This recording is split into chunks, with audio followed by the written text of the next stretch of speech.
हरे कृष्णा। सभी भक्तों का स्वागत है। आज हम लोग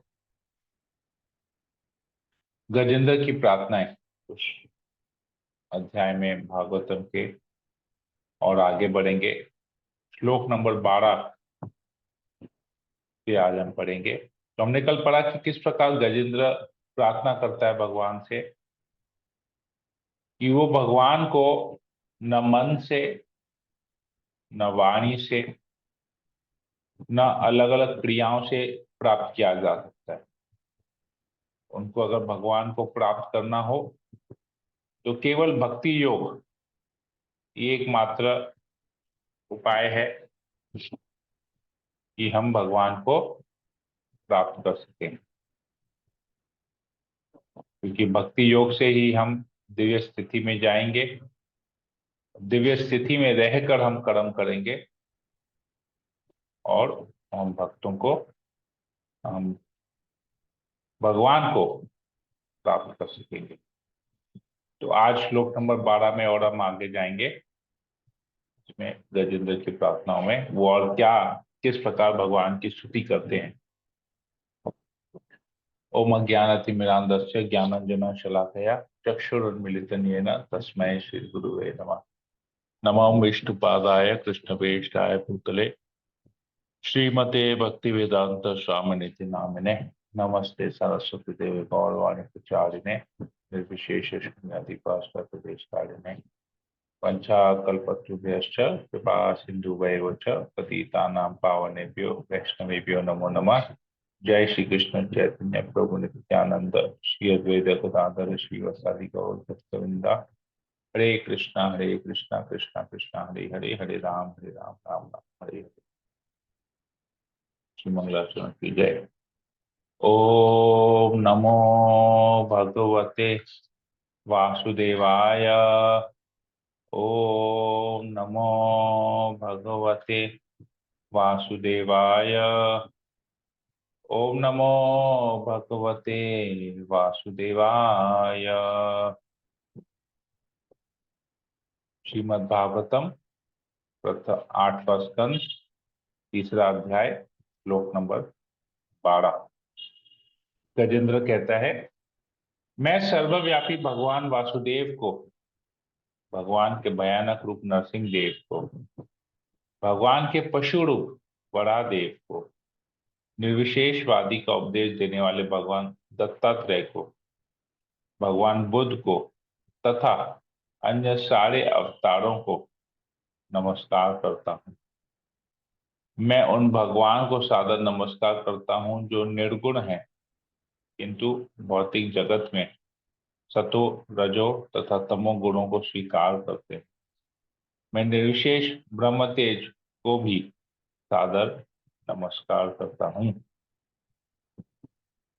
तो स्वयं भगवान को, वासुदेव को और भगवान के सारे अवतारों को,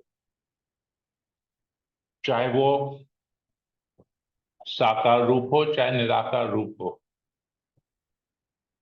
सबको गजेंद्र यहाँ पर प्रणाम करता है, नमस्कार करते हैं। यहाँ तक कि भगवान के शरीर से जो ब्रह्म ज्योति निकली है, जो भगवान का निराकार रूप है, उसको भी वो प्रणाम करता है। तो क्लियर पता चल रही है यहाँ पर कि ब्रह्म ज्योति भगवान से आ रही है।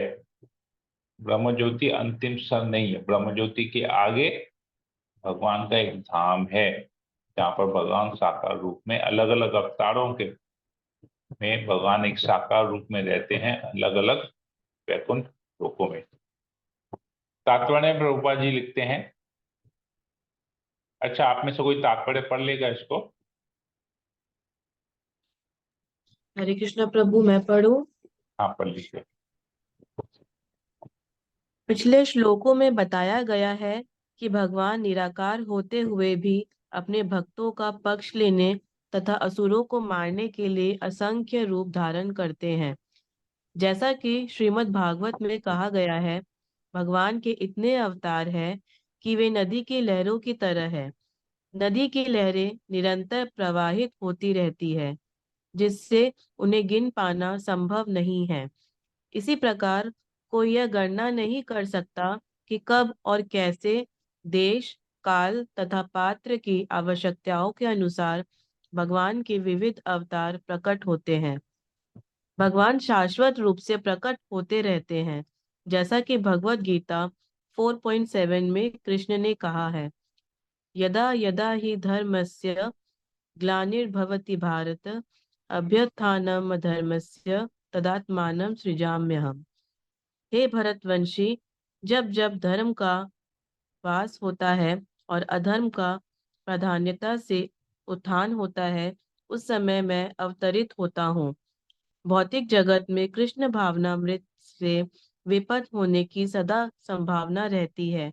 अतएव कृष्ण तथा उनके भक्त ऐसी ईश्वर विहीनता को रोकने के लिए विभिन्न रूपों में कार्य करते हैं।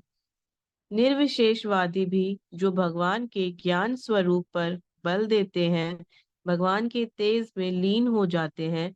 अतएव यहाँ ज्ञान धनाय शब्द सूचित करता है कि भगवान के रूप तथा अस्तित्व पर अविश्वास करने वाले नास्तिकों के लिए ही ये विभिन्न अवतार प्रकट होते हैं। क्योंकि भगवान शिक्षा देने के लिए अनेकानेक रूपों में आते हैं, अतएव कोई यह नहीं कह सकता कि ईश्वर नहीं है। ज्ञान धनाय शब्द का प्रयोग यहाँ विशेषतया उन लोगों के लिए हुआ है जिनका ज्ञान मानसिक चिंतन के माध्यम से भगवान की खोज करते करते पथरा गया है। भगवान को जानने के लिए उथला ज्ञान व्यर्थ होता है, किंतु जब किसी का ज्ञान गहन तथा गंभीर हो जाता है तो वह वासुदेव को समझता है। ज्ञानी इस अवस्था को अनेकानेक जन्मों के बाद प्राप्त करता है। अतएव यहाँ पर ज्ञान धनाय शब्द व्यवहृत हुआ है। शांताय शब्द सूचित करता है कि भगवान वासुदेव प्रत्येक जीव के हृदय में स्थित है, किंतु जीव के साथ कोई कर्म नहीं कर सकते। निर्विशेषवादी ज्ञानी वासुदेव की अनुभूति तभी कर पाते हैं जब वे ज्ञान में पूर्णतया परिपक्व हो जाते हैं। हरे कृष्ण। हरे कृष्ण। थैंक यू माता जी पढ़ने के लिए। तो बार बार एक ज्ञान धनाय शब्द के यहाँ पर प्रभुपाद जी एम्फोसिस दे रहे हैं। श्लोक में ज्ञान धनाय शब्द आता है।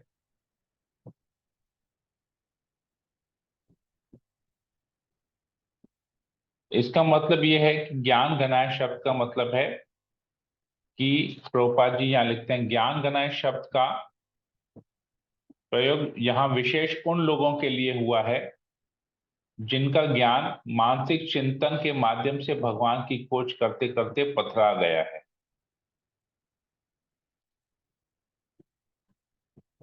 तो भगवान को ज्ञान के माध्यम से नहीं जाना जा सकता। कहने का अर्थ यह है कि भगवान को ज्ञान के माध्यम से नहीं जा सकता। ज्ञान जरूरी है, लेकिन केवल ज्ञान से नहीं जाना जा सकता। जब हमको ज्ञान मिलता है कि कृष्ण के बारे में, भगवान के बारे में जब हमको ज्ञान मिलता है, तो हमको उस ज्ञान को अप्लाई करना पड़ता है। केवल कृष्ण भगवान है ये ज्ञान अधूरा है। हमको अपना अस्तित्व का भी ज्ञान होना चाहिए कि हम कृष्ण के अंश हैं, हम कृष्ण के दास है।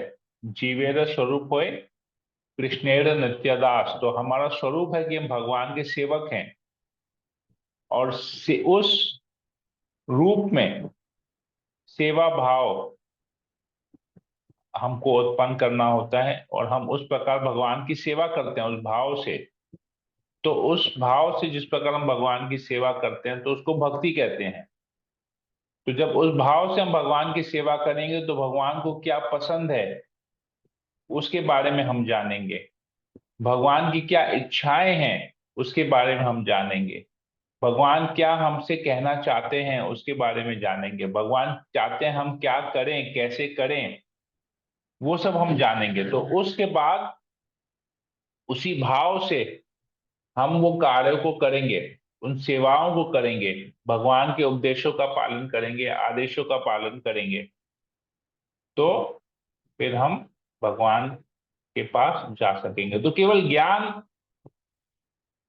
से भगवान को नहीं प्राप्त कर सकते। हाँ, हमने जान लिया कि भगवान कौन है, बस हो गया, नहीं। जानने के बाद, ज्ञान लेने के बाद उसको अप्लाई करना पड़ेगा अपने जीवन में, भक्ति करनी पड़ेगी अगर भगवान को प्राप्त करना है। तो केवल जानना जरूरी नहीं है, भगवान को प्राप्त करना, भगवान को पाना, भगवत धाम जाना ही जीवन का लक्ष्य है। तो जानना जरूरी, जानना जीवन का लक्ष्य नहीं है, जानने के बाद क्या करना है, क्या पाना है, वो जीवन का लक्ष्य होना चाहिए। जिस प्रकार, एक छोटा सा एग्जाम्पल हम आपको देके समझाते हैं। जिस प्रकार स्कूल जाना और ज्ञान लेना ये गोल नहीं है लाइफ का।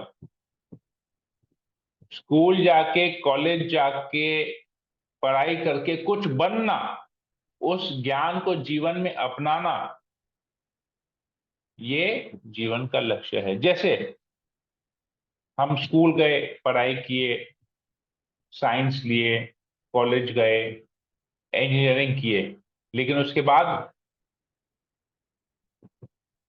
हमने स्कूल में भी पढ़ाई किया, कॉलेज में भी पढ़ाई किया, उसके बाद घर में आके आराम से बैठ गए, बस ज्ञान ले लिया, काफी है, फिर सारा जीवन घर में बैठ के बिताएंगे, तो क्या ये सही है? ज्ञान का सही उपयोग है ये? हम स्कूल नहीं गए, सर। कॉलेज गए, पढ़ाई करके बाकी सारा जीवन 21 साल, 22 साल, 25 साल की उम्र तक हमने पहले बैचलर्स किया, फिर मास्टर्स किया, बीकॉम किया, एमकॉम किया, या बीए किया, एमए किया, या बीएससी किया, एमएससी किया, बीटेक किया, एमटेक किया, उसके बाद घर में बैठ गए, 24-25 साल तक पढ़ाई किया, उसके बाद घर में बैठ गए, तो क्या कहा जाएगा हमको? अगर हम घर में बैठ जाते तो लोग क्या कहेंगे? क्या कहेंगे? अगर ऐसे हम ज्ञान लेके घर में बैठ गए तो क्या कहेंगे लोग हमको? ज्ञानी कहेंगे? बेवकूफ कहेंगे, बोलेंगे इतना पागल। ज्ञान लेने के बाद घर में बैठ गया, बेवकूफ है ये। पागल। हाँ, तो इसी प्रकार जब हम भगवान के बारे में ज्ञान लेंगे और चुपचाप बैठ जाएंगे, कुछ नहीं करेंगे, इंद्र तृप्ति में लगे रहेंगे, तो क्या हम फिर क्या कहलाएंगे? पागल कहलाएंगे। तो भक्ति करना, ज्ञान का ज्ञान का सही उपयोग करना तो मतलब है भक्ति करना। ठीक है, तो मानसिक चिंतन खाली करेंगे भगवान के बारे में, मानसिक चिंतन होगा तो वो चलेगा नहीं, हम परेशान हो जाएंगे लेकिन भगवान को प्राप्त नहीं कर सकेंगे। तो उस ज्ञान का उपयोग, जिस प्रकार इस भौतिक जगत में हम ज्ञान का उपयोग करते हैं कुछ बनने के लिए, कुछ एक लक्ष्य प्राप्त करने के लिए, उसी प्रकार हमको ज्ञान का उपयोग करना चाहिए भक्ति करने के लिए। ठीक है, तो ये हो गया इसका मतलब। अगला श्लोक पढ़ते हैं, श्लोक नंबर 13। मैं आपको नमस्कार करता हूं, आप परमात्मा हर एक के अध्यक्ष तथा जो कुछ भी घटित होता है उसके साक्षी हैं। आप परम पुरुष, प्रकृति तथा समग्र भौतिक शक्ति के उद्गम हैं।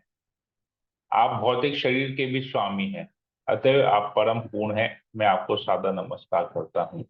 तो ये बात इसके पहले भी गजेंद्र ने बताई थी कि आप साक्षी हैं, परमात्मा के रूप में आप साक्षी हैं, जो हमने कल पढ़ा था कि भगवान के अलग अलग कैमराज हैं जिससे हमारा सब कुछ रिकॉर्डिंग हो, हमारे सारे कार्य रिकॉर्डिंग हो रहे हैं, जिसमें से परमात्मा भी एक कैमरा है, और मेन कैमरा, सबसे बड़ा कैमरा वही है परमात्मा, जो हमारे हर एक एक्टिविटी को रिकॉर्ड कर रहा है।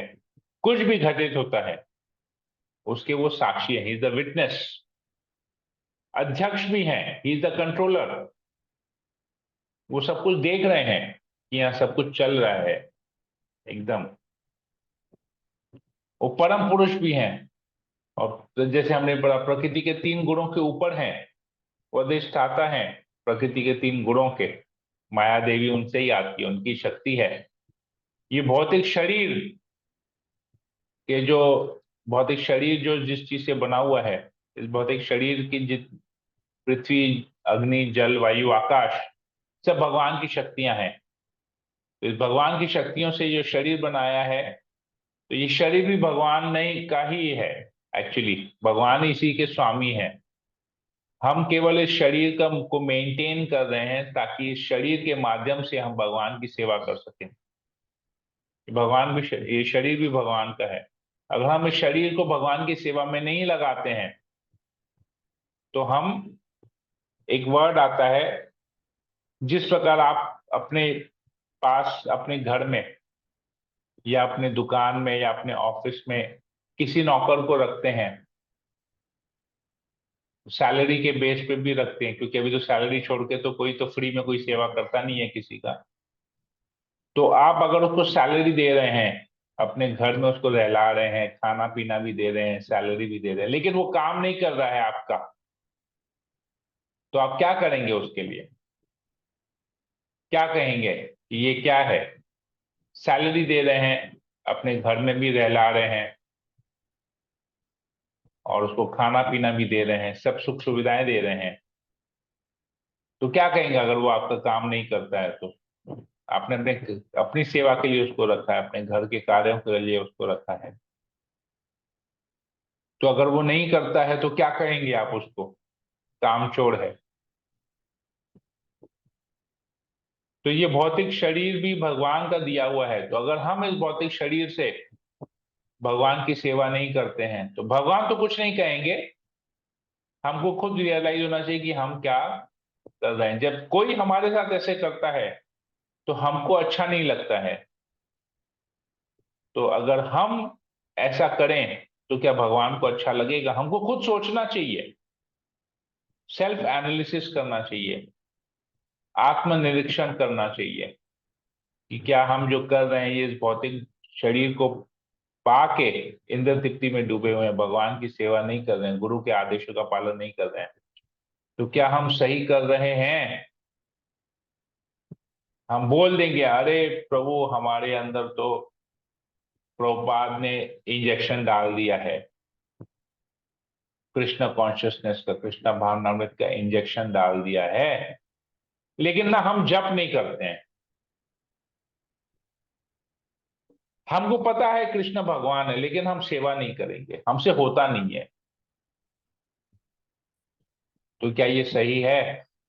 तो कैसे आपके अंदर में डीएनए में कृष्ण कॉन्शियसनेस का इंजेक्शन घुस गया? आपके खून में कैसे हो गया? आपके नसों में, आपके रगों में कैसे घुस गया कृष्ण भावना? जब आप जप नहीं करना चाहते हैं, जब आप सेवा नहीं करना चाहते हैं, तो आप कैसे कृष्ण भावना भावित हो गए? वो अलग बात है, हो सकता है आप भगवान के सखा के रूप में हो गए, लेकिन क्या सखा भगवान की सेवा नहीं करते हैं?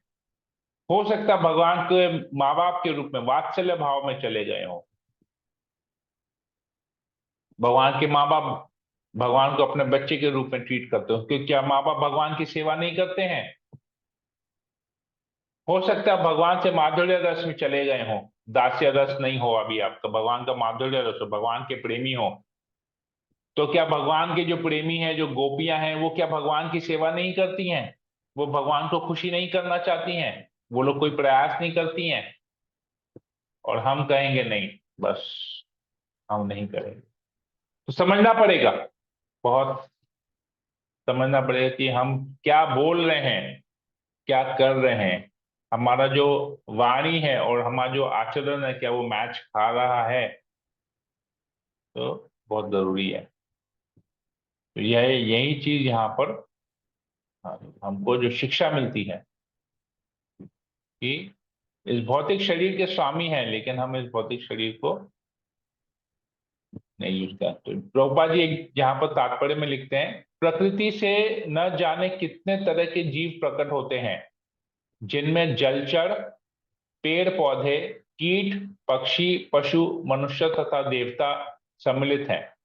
प्रकृति माता है और भगवान पिता है। भगवान भगवत गीता में कहते हैं अहम बीज प्रदपिता सर्व योनिषु कौन्तेय मूर्तया संभवन्ति या ताशत ब्रह्म महद योनि अहम बीज प्रदपिता। तो प्रकृति हमें भौतिक शरीर प्रदान कर सकती है, किंतु आत्मा के रूप में हम रहते हैं भगवान के ही अंश रूप में।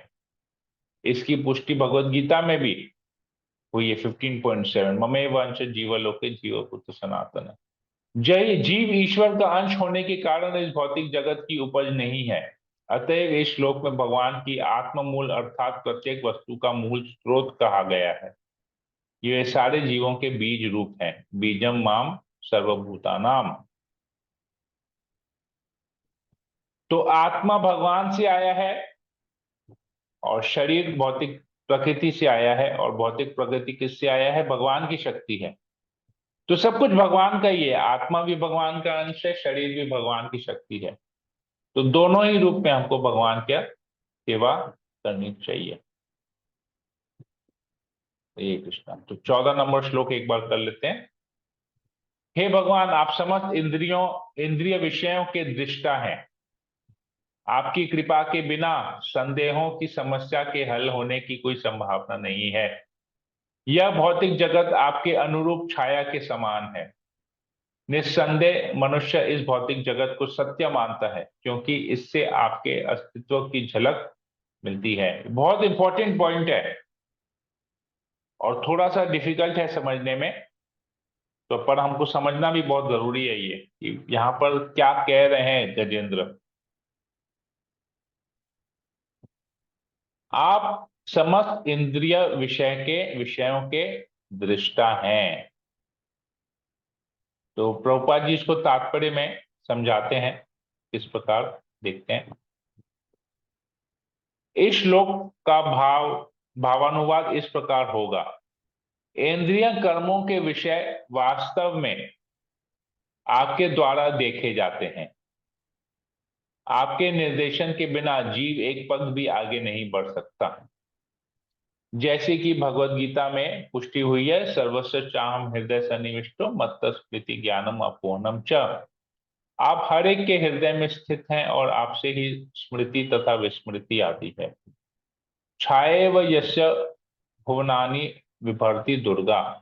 माया के वशीभूत जीव इस भौतिक जगत का आनंद लूटना चाहता है, किंतु जब तक आप आदेश नहीं देते तथा उन्हें स्मरण नहीं दिलाते, तब तक वह अपने जीवन के छायाव्रत आभासी उद्देश्य का अनुसरण करने में प्रगति नहीं कर सकता। बद्ध जीव जन्म जन्मांतर गलत लक्ष्य की ओर प्रगति करता जाता है और उसे इस लक्ष्य का स्मरण आप द्वारा ही दिलाया जाता है। एक जन्म में बद्ध जीव किसी एक लक्ष्य की ओर प्रगति करना चाहता है, किंतु शरीर बदलने पर वह हर बात भूल जाता है। फिर भी हे प्रभु, चूंकि वह इस जगत का कुछ न कुछ भोग करना चाहता था, अतः आप उसके अगले जन्म में उसके स्मरण दिलाते हैं। मत स्मृति ज्ञानम अपोहनम च। क्योंकि बद्ध जीव आपको भूलना चाहता है, अतः आप कृपा पूर्वक जन्मांतर उसे ऐसा अवसर प्रदान करते रहते हैं जिससे वह आपको सतत भूल सकता है। अतएव आप बद्ध जीव के नित्य निर्देशक हैं। क्योंकि आप हर वस्तु के मूल कारण हैं, अतएव हर वस्तु सत्य प्रतीत होती है। चरम सत्य तो आप ही हैं। मैं आपको नमस्कार करता हूं। तो बहुत सुंदर तरीके से प्रभुपाद इस श्लोक को, ये श्लोक भगवत गीता के 15.15 से मैच करता है, जहां पर भगवान कहते हैं सर्वस्व चाहम हृदय सन्निविष्टो मत्तस्मृति ज्ञानम अपूर्णम च। मैं सबके हृदय में हूं। अगर कोई जीव मुझे भूलना चाहता है, मत्त स्मृति, अगर कोई मुझे याद करना चाहता है तो उसको मैं स्मृति देता हूँ, याद करने की शक्ति देता हूँ, वैसा एनवायरनमेंट क्रिएट करता हूँ। ज्ञानम, अगर कोई किसी प्रकार का ज्ञान पाना चाहता है, चाहे वो आध्यात्मिक ज्ञान हो चाहे भौतिक ज्ञान हो, तो वो ज्ञान भी मैं ही वैसा सिचुएशन क्रिएट करता हूं, मैं ही वो ज्ञान उसे देता हूं। अपोहनम, अगर कोई व्यक्ति मुझे भूल भूल जाना चाहता है तो मैं ऐसी परिस्थिति क्रिएट करता हूं जिससे वो मुझे भूल जाए। तो भगवान कहते हैं मैं ये नहीं करता, उसकी इच्छा जैसी होती है फिर मैं वैसा करता हूं। अगर उसको मुझे पाने की इच्छा है तो मैं उसको हेल्प करूंगा। अगर उसे ज्ञान पाने की इच्छा है तो भी मैं हेल्प करूंगा। अगर उसे मुझे भूल जाना है तो भी मैं हेल्प करूंगा। वो उसकी इच्छा के ऊपर डिपेंड करता है। हम लोग क्या कहते हैं कि भगवान की इच्छा होगी तो हम भक्ति करेंगे। नहीं, हमारी इच्छा होगी, भगवान सहायक, भगवान निर्देशक हैं। हम क्या चाहते हैं उस हिसाब से भगवान हमको गाइड करेंगे। हम भगवान को याद करना चाहते हो तो भगवान हमको गाइड करेंगे, हम भगवान को भूल जाना चाहते हैं भगवान हमको गाइड करेंगे। हम भगवान हमको आदेश नहीं दे रहे हैं कि तुम मुझे भूल जाओ। हमारी इच्छा के अनुसार भगवान निर्देशक हैं, तो ये समझना बहुत जरूरी है। और आपकी कृपा से हम इस भौतिक जगत में जो भी देखते हैं हमको सत्य प्रतीत होता है, क्योंकि भगवान परम सत्य है। तो भगवान से जो भी चीज आता है वो सत्य ही है। लेकिन हमको इसको देख के भगवान की अनुभूति होनी चाहिए। आज अगर हम अपने परिवार के सदस्यों को देखते हैं तो परिवार के सदस्यों को देख के हमको भगवान की अनुभूति होनी चाहिए। कैसे? ये माता पिता कहाँ से आए? मेरे माता पिता, मैंने तो जन्म नहीं दिया। इनका शरीर कौन सी फैक्ट्री में बना? मेरी फैक्ट्री में बना। कोई आईएसआई रजिस्टर्ड, गवर्नमेंट की आईएसओ रजिस्टर्ड फैक्ट्री में बना? नहीं, भगवान से आया। हमारी संतान, हमारे पुत्र, हमारे बच्चे कहाँ से आए? तो वो, उनका शरीर क्या हमने बनाया? हमने बैठ के उसके आंखों डिजाइन किया, उसके नाक को डिजाइन किया, उसके स्किन कलर को क्या हमने डिजाइन किया? नहीं। ये ऑटोमेटिकली एक प्रोसेस है, भगवान के द्वारा एक प्रोसेस है जिससे ये हुआ है। कहते हैं पुरुष और स्त्री का जब संभोग होता है तो संतान उत्पन्न होती है। तो कितने लोग हैं जो संभोग करते हैं, विवाह करते हैं, संभोग करते हैं, लेकिन उनको संतानें उत्पन्न नहीं होती हैं। फिर कितने लोग मेडिकल तरीके से को यूज करते हैं संतान उत्पन्न करने के लिए, फिर भी नहीं होता है। तो अगर ऐसा ही था कि मनुष्य ही जो है, एक स्त्री पुरुष ही अपने बल पे संतान उत्पत्ति कर सकता है, तो कितने लोग बे औलाद हैं। तो समझना पड़ेगा भगवान की कृपा कैसे कार्य कर रही है, ये समझना पड़ेगा यहाँ पर। तो ये चीज यहाँ पर बताया जा रहा है। तो हमको, भगवान ही सब चीज के उद्गम है, भगवान नियंता है, कंट्रोलर है, परंतु हमारी इच्छा अनुसार भगवान हमको गाइड कर रहे हैं। तो अगर हमको इच्छा नहीं है भक्ति करने की, भगवान बोलेंगे okay, don't do, I will not force you. You want to forget me, आप मुझे भूल जाना चाहते हैं, लो, माया को इतना प्रभावशाली बना देते हैं कि मुझे वो भूल जाएगा, जीव मुझे भूल जाएगा, और एक जन्म नहीं, जन्म जन्मांतर तक भूलता रहेगा। लेकिन जब जीव भगवान को याद करेगा तो भगवान तुरंत उनकी सहायता, उस जीव की सहायता करेंगे। हरे कृष्णा। तो हम यहीं पर ही आज कथा को विराम देते हैं। तो 12, 13, 14 तीन श्लोक हमने कवर किया आज। तो किसी भक्त को अगर कोई प्रश्न हो या कुछ कमेंट हो तो हमारे पास 5 मिनट समय है, हम उसको ले सकते हैं। हरे कृष्णा।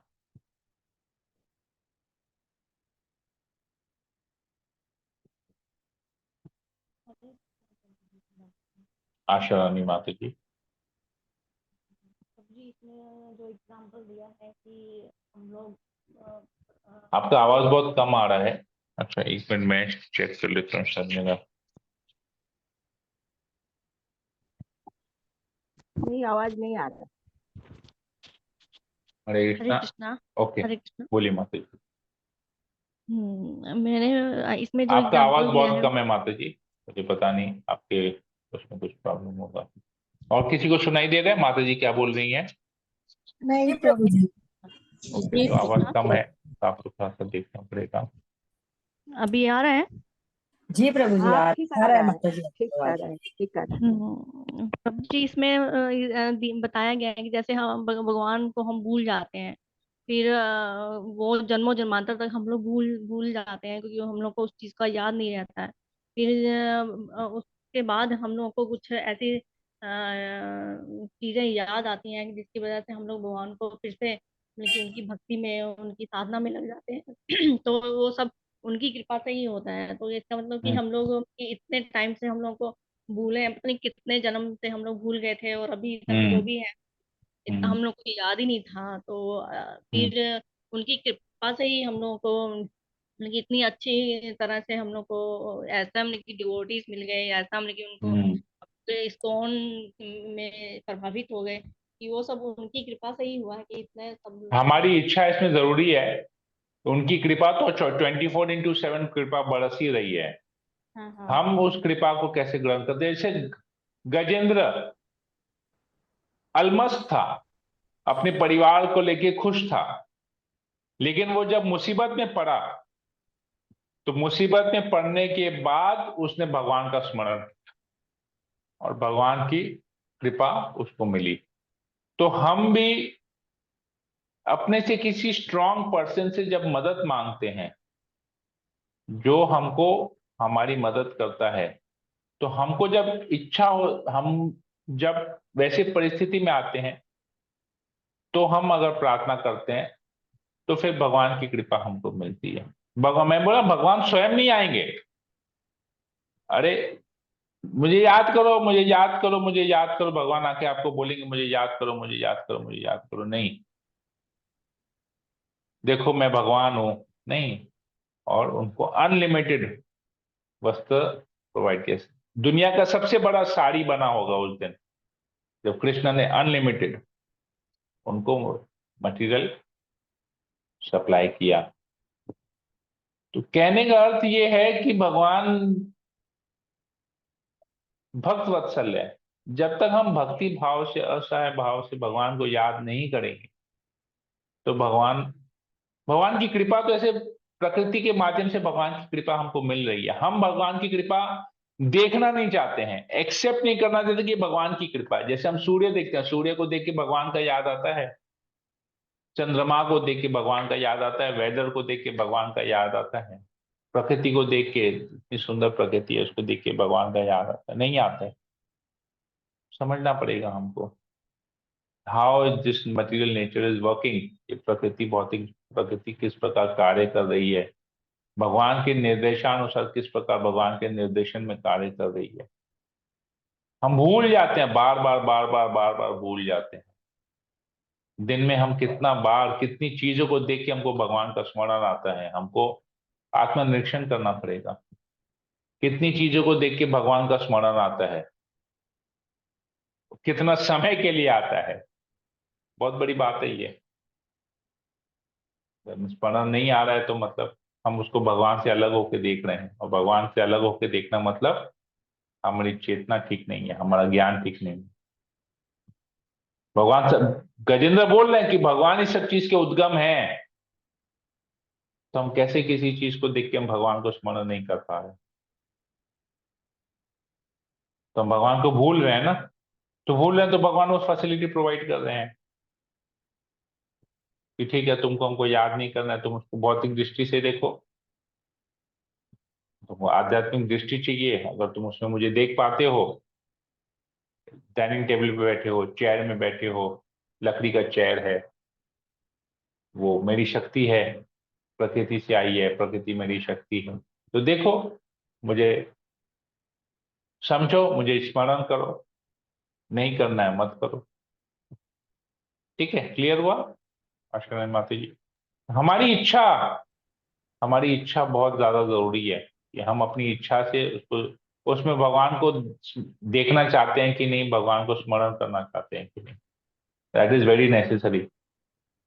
हमारी इच्छा नहीं होगी, भगवान इंटरफियर नहीं करें, भगवान साक्षी हैं, देखते रहेंगे, ओके इसकी इच्छा नहीं है छोड़ दो, इच्छा नहीं है छोड़ दो, इच्छा नहीं है छोड़ दो, इच्छा है लो, मैं तुमको, मैं तुम्हारा निर्देशक बन जाता हूँ, डायरेक्टर बन जाता हूँ, मैं तुमको हेल्प करूंगा, लो कैसे करो, कैसे करो, कैसे करो। प्रभु ठीक जी है। इसी श्लोक से मुझे तो समझ में आ रहा है ना कि हाँ, हम लोग भले भले ही पूजा पाठ कर रहे थे, सब कुछ कर रहे थे, हम्म, इधर उधर, मतलब ये कहिए कि हम लोग भटक रहे थे ऐसे। हम्म, लेकिन कुछ चीजें, मतलब जैसे हम लोग वृंदावन गए हैं, तो मतलब हमारे मन में ऐसी इच्छाएं हुई हैं कि जैसे उन्होंने हम्म, कैचअप किया होगा कुछ को, हम्म, कि इतना अगर ये अफेक्ट कर सकती है, तो ये कुछ ऐसा भी कर सकते हैं कि हाँ, इसको इस चीज में डालना चाहिए। इनके कोई गोल हम्म, नहीं था किसी चीज का, ना हम्म, ज्ञान था, ना कोई गोल था किसी चीज का। हम्म, तो वो गोल और ज्ञान इच्छा, इच्छा, इच्छा, भगवान जो बोले ज्ञान भी मैं ही देता हूँ, स्मरण करने की शक्ति भी मैं देता हूँ, ज्ञान भी मैं दे, इच्छा होनी चाहिए, मेन सबसे बड़ी बात है इच्छा। इच्छा होगी तो भगवान बाकी सब चीज प्रोवाइड करेंगे, इच्छा नहीं होगी तो भगवान कुछ प्रोवाइड नहीं करेंगे, खाली ये चीज भुलाने की था, शक्ति प्रोवाइड ये करेंगे। चीज था कि नहीं, वृंदावन जाना है, भगवान को लेके हम्म, आना, वृंदावन हम्म, भगवान को जाना है। वहां हमने की हर चीज में ऐसा था फिर वृंदावन जाने के बाद मुझे ऐसा हुआ कि मन में थोड़ा सा ठहराव आया और खुद ये चीजें हुई कि नहीं, ये चीज अगर सामने वाला कर रहा है तो हम क्यों नहीं कर सकते। तो वो चीज का तो एफर्ट की अपन एफर्ट तो डालना ही है। तो वो चीज में आई कि हाँ, हम लोगों ने ये सोचा कि हाँ हम लोग ये कर सकते हैं। तो भगवान ने हम लोगों को ये हेल्प किया कि नहीं तुम ये कर सकती हो। तो सब लोगों से मिलाया। नहीं तो मैं 1-2 साल पहले से लीलावती माता जी से मैं इतना टाइम से जानती हूँ, कभी किसी चीज के लिए इन्वॉल्वमेंट नहीं था, कुछ नहीं था। तो उनसे उनके एकदम से ये ग्रुप में हम लोग आए, हम लोग इसी ग्रुप में आए। फिर हम लोग तो कितना कुछ मुझे जानने को मिला। ये सब चीजें मुझे बहुत हमारी इच्छा से भी हुई और उन्होंने भी कृपा की। इच्छा थी ना, तभी तो कृपा हुई, भगवान ने भक्तों के माध्यम से कृपा किया, इच्छा थी इसीलिए। ठीक है, तो इच्छा को प्रबल रखना है। अब उस इच्छा को प्रबल, तो इच्छा तो हमारी प्रबल ही है, लेकिन आध्यात्मिक दृष्टि से प्रबल है कि भौतिक दृष्टि से प्रबल है वो देखना पड़ेगा। Right, okay. और किसी को कुछ पूछना है? 1-2 क्वेश्चन और ले लेंगे फिर एंड करेंगे, समय भी हो गया है। किसी को कुछ पूछना है, किसी को कुछ बोलना है? हाँ या ना, जल्दी जल्दी बोलिए। आप लोग सब लोग म्यूट करके बैठेंगे तो कैसे चलेगा? डेली एक ही बात बोलना पड़ता है आप लोगों को। नहीं प्रभु जी, नहीं, बहुत अच्छा से नहीं समझाते हैं, प्रभु मतलब नहीं ओके प्रभु, कुछ नहीं कुछ नहीं। ओके। हरे कृष्णा प्रभु। यस भावना। प्रभु ये एक्सप्लेनेशन इच्छा का बहुत अच्छा लगा, लेकिन हम लोग बचपन से यही सुनते आ रहे हैं, जो प्रभु इच्छा, जो प्रभु इच्छा। हाँ हाँ। आज जाके लाइक इतना क्लियर हुआ कि एक्चुअली हम लोग को इच्छा करना है। राइट, Thank हम you लोगों so को much. इच्छा करना है, हम लोगों को इच्छा करना है। भगवान कृपा करेंगे, जी भगवान फैसिलिटी प्रोवाइड करेंगे, फैसिलिटेट करेंगे, जी, पर इच्छा हमारी होनी चाहिए। हमारी होनी चाहिए। Right, very good, very nice understanding. ठीक है, तो और किसी को कुछ है नहीं प्रश्न? मीना गुप्ता माता जी, आपको कुछ बोलना था? नहीं प्रभु जी, हरे कृष्ण। ओके, ठीक है। ठीक नहीं है, तो फिर हम सेशन को यहीं पर ही एंड करते हैं। आप सभी भक्तों का बहुत बहुत धन्यवाद। आप लोग अपना सुबह के समय अपना जो है प्रातःकाल अपना समय निकाल के इस क्लास को अटेंड करते हैं, और भगवान को जानने की इच्छा जो आप लोग रखते हैं उसका प्रयास करते हैं, तो आप लोगों से मुझे भी प्रेरणा मिलती है कि मुझे भी ये करना चाहिए ताकि मेरा भी थोड़ा बहुत रिवीजन हो। यस माता जी। प्रभु जी, कल सुबह मुझे मैंने बताया था ना आपको कि बेटी का एग्जाम है कल सुबह, मुझे ओके। करना पड़ेगा। हाँ तो कल का क्लास का रिकॉर्डिंग तो मैं सुन लूंगी, लेकिन हाँ, मैं रिकॉर्डिंग डाल दूंगा, कोई दिक्कत नहीं है। और आप सबकी विशेष भी चाहिए प्रभु जी, सब आप प्लीज प्रेयर करिएगा उनके लिए, बेटी के लिए। ठीक है। आशा रानी माता जी की बेटी का एग्जाम है, तो आप सभी भक्तों से विशेष निवेदन है कि आप माता जी की बेटी जो है अच्छी तरह से परीक्षा दे पाए। तो आप लोग जरूर प्रार्थना कीजिए भगवान से, और हो सके तो एटलीस्ट जो भी आप लोग साधना करते हैं, जितनी भी माला जप करते हैं, एक माला एक्स्ट्रा करें और उस एक माला को माता जी के सुपुत्री के लिए डेडिकेट कर दें, ताकि वो इस परीक्षा में अच्छी तरह से कर पाए। ठीक है, हरे कृष्णा। ठीक है, तो सेशन को यही एंड करते हैं। हरे कृष्णा कृष्णा कृष्णा हरे हरे, हरे राम राम राम हरे हरे। वंशा कल्पतरुभ्यश्च कृपा सिन्धुभ्यैव च पतितानां पावनेभ्यो वैष्णवेभ्यो नमो नमः। समेत भक्तवृंद की जय, जगत प्रभुपाद की जय, ग्रंथ राज श्रीमद् भागवतम की जय, पुरुषोत्तम मास की जय, लीला पुरुषोत्तम भगवान श्री कृष्ण की जय। हरे कृष्णा। दंडवत हरे प्रणाम। कृष्ण।